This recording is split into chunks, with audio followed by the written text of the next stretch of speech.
Hi mga bes, samahan niyo naman ako dahil gagawa tayo ng kinilaw. Ang una ko palang ginawa ay hinugasan ko siya at linisin ko yung isda. Kita naman dyan sa video na nililinis ko yung isda.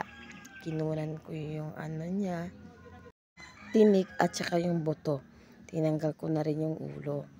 Kasi yung main lang talaga kukunin natin is yung katawan lang niya. Ano katawan? Yung laman lang ba? Kapag nakunan ko siya na lahat ng tinik, yung mga buto-buto niya at nilala, yung mga ninakain ng isda, kala mo tinai tawag nun. Tapos ko siyang linisan be, syempre isi-separate ko siya into pieces, gabi. Ayan nga, fast forward, nalinis ko na lahat ng pala ng isda.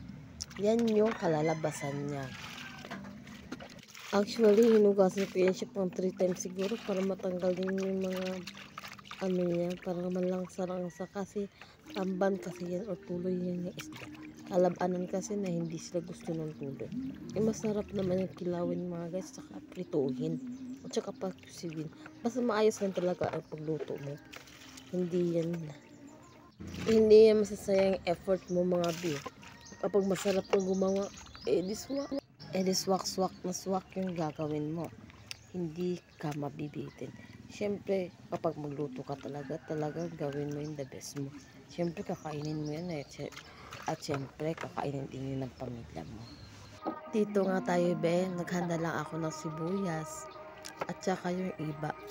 Iba-iba kasi ang tawag sa mga iba na yan. Meron kalamais, katambis, pero sa amin, dito sa amin, ano yan ang tawag yan, iba. Nag-start na rin ako dyan nag-slice ng mga gagamitin natin para sa kilawin.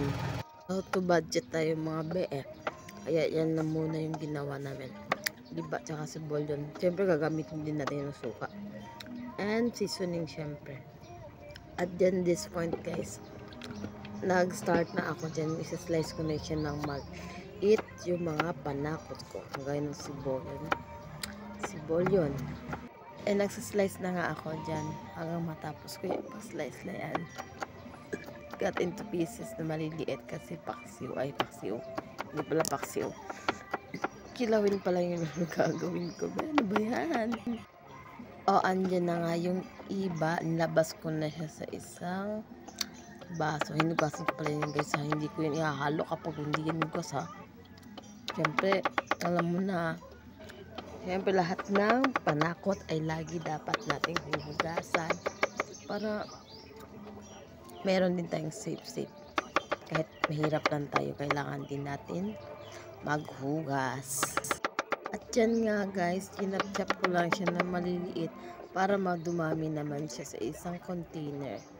Kumuha na rin din ako ng suka. Oy, isensor mo yan, Bi. Huwag mo ipakita. Bukol ka talaga.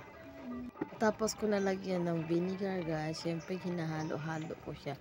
Kadalasan naman talaga, ganyan talaga gagawin kapag kilawin. Parang pinupuga siya.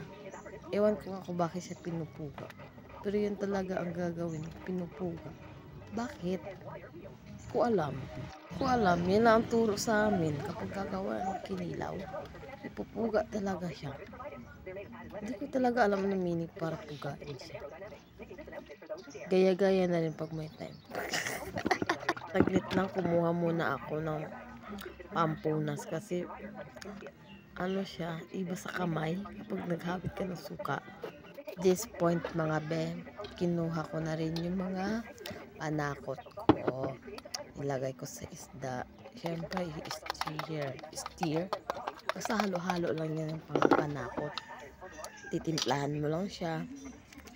Ilalagay mo siya ng asin. Seasoning, depende na sa inyo kung anong seasoning ang lalagay nyo. Saka, dinagdagan ko na rin ng suka kasi siyempre, suka dyan ang nagpapaluto ng isda.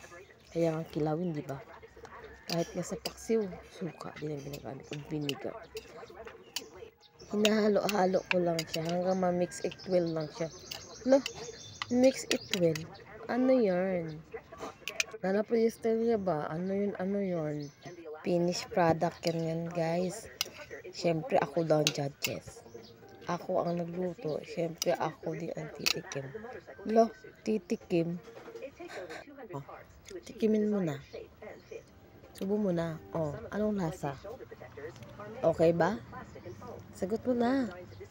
Sagutin mo na. Okay daw. Ay, naasiman. Naasiman yung mukha, guys. That's for all. Thanks for watching.